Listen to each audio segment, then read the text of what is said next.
Mateo 17:14. Al pie del monte les esperaba una gran multitud. Un hombre vino y se arrodilló delante de Jesús y le dijo: Señor, ten misericordia de mi hijo. Le dan ataques y sufre terriblemente. A menudo cae al fuego o al agua. Así que lo llevé a tus discípulos, pero no pudieron sanarlo. Jesús dijo: gente corrupta y sin fe, ¿hasta cuándo tendré que estar con ustedes? ¿Hasta cuándo tendré que soportarlos? Tráiganme aquí al muchacho. Entonces Jesús reprendió al demonio y el demonio salió del joven. A partir de ese momento, el muchacho estuvo bien. Más tarde, los discípulos le preguntaron a Jesús en privado: ¿por qué nosotros no pudimos expulsar el demonio? Ustedes no tienen la fe suficiente, les dijo Jesús. Les digo la verdad, si tuvieran fe, aunque fuera tan pequeña como una semilla de mostaza, podrían decirle a esta montaña: muévete de aquí hasta allá, y la montaña se moverá. Nada sería imposible. Muy bien. Bienvenido nuestro querido amigo a este tu curso, el mejor manual de crianza. Estamos como familia reunidos frente a este libro, el mejor manual de crianza y también el mejor manual de vida. Y estamos en un tema bien interesante: gente o generación corrupta y sin fe.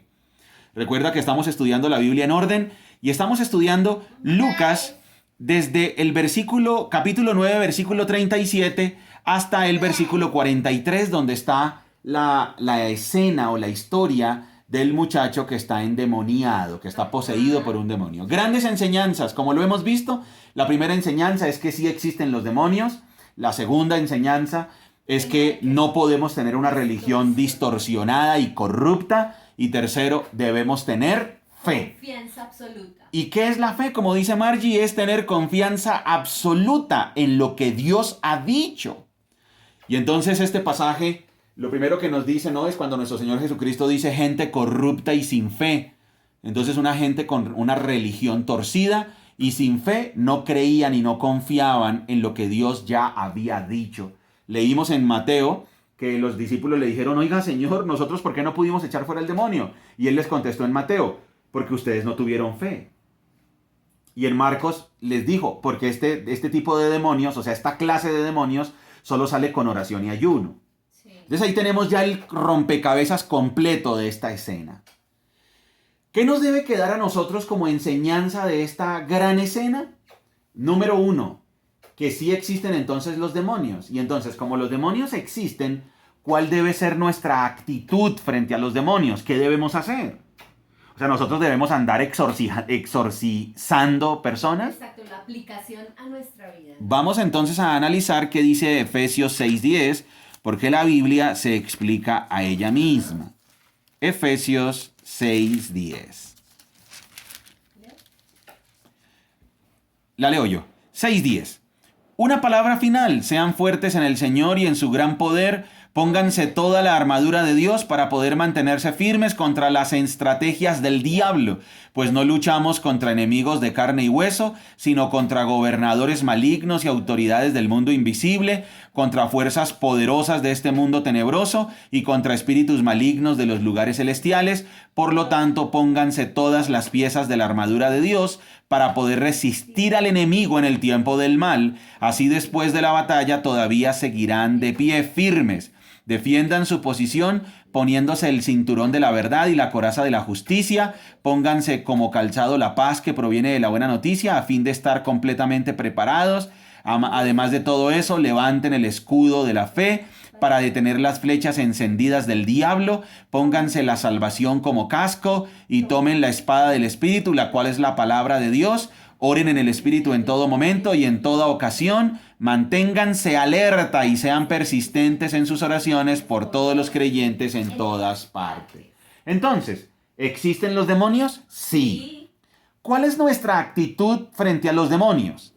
Nuestra actitud, nuestra posición es lo que acabamos de leer en Efesios 6:10. O sea, si nosotros tenemos un estilo de vida donde la verdad de Cristo nos amarra como un cinturón, donde la justicia que Cristo compró por nosotros, no somos culpables, somos declarados justos delante de Dios, donde tenemos la salvación, donde tenemos la palabra del Espíritu, que es la Biblia, la palabra de Dios. Si oramos, esa es nuestra actitud correcta contra los demonios. Es un estilo de vida que está en una gran expresión, en una gran síntesis. ¿Cuál es mi manera de enfrentarme a los demonios? Es someterme a Dios. Dani, recuerda, ¿cuál es la manera de enfrentarme a los demonios? Someterme a Dios. No es estar echando fuera demonios. Esa es una actitud equivocada. Y tampoco es ignorar a los demonios. También es equivocada.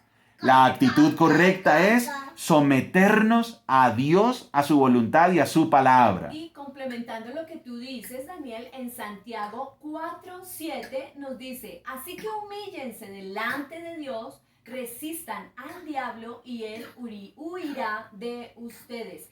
Acérquense a Dios y Dios se acercará a ustedes. Excelente. O sea, ahí Santiago lo sintetiza. Dice, ¿cuál es nuestra actitud frente a Satanás? Es humillarnos ante Dios, someternos a Dios y el diablo huirá de nosotros. Así es. Entonces esa debe ser la actitud correcta frente al diablo. Y ahora, ¿qué debemos hacer nosotros también? No torcer la religión. ¿Y cómo no vamos a torcer la religión? ¿Cómo no vamos a tener una religión retorcida? Aferrándonos a la palabra de Dios, obedeciéndola e interpretándola correctamente. Y tercero, ¿cómo vamos a crecer en la fe?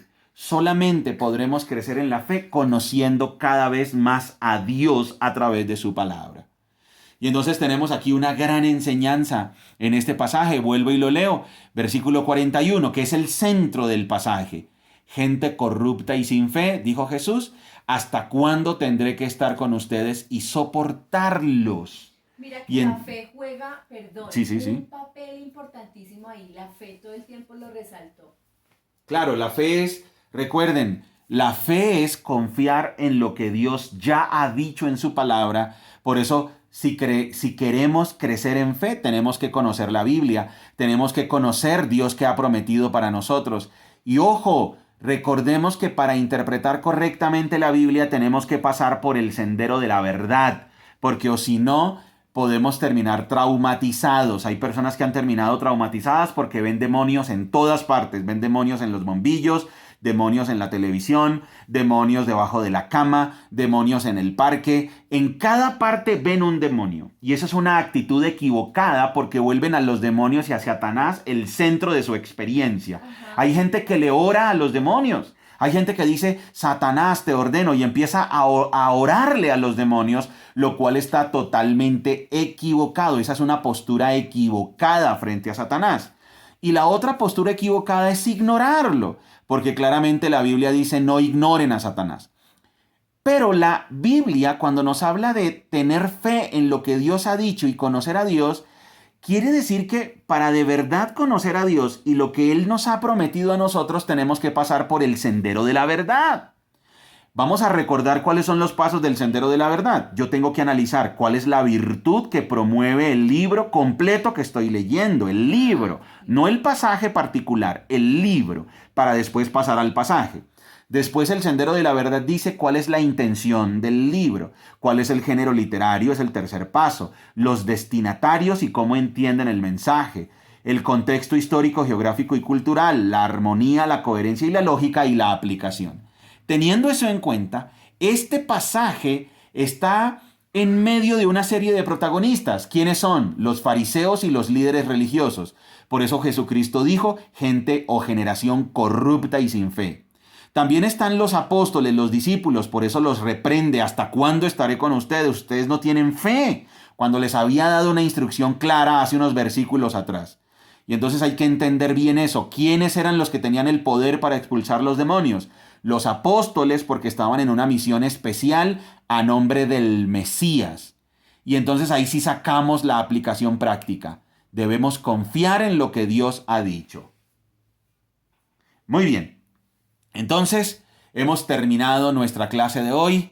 Generación corrupta y sin fe. Grandes enseñanzas para nuestra vida. te recomendamos, querido amigo, que repases este texto varias veces. Hay algo muy importante y es que sí, a veces nos fascina estar averiguando acerca de demonios y como que esto nos gusta, pero lo que más nos debe gustar es la Biblia, llenar nuestra mente de la palabra de Dios y así a saber cuál es la voluntad de Dios, más no estar averiguando cosas que no están en la Biblia. Así es, tenemos que ceñirnos a lo que dice la palabra de Dios, gracias Margie, de acuerdo al sendero de la verdad para interpretarla correctamente. Muy bien amigos, recuerda que somos Margie y Daniel, familias saludables, familias que se enfocan en lo importante. ¡Chao!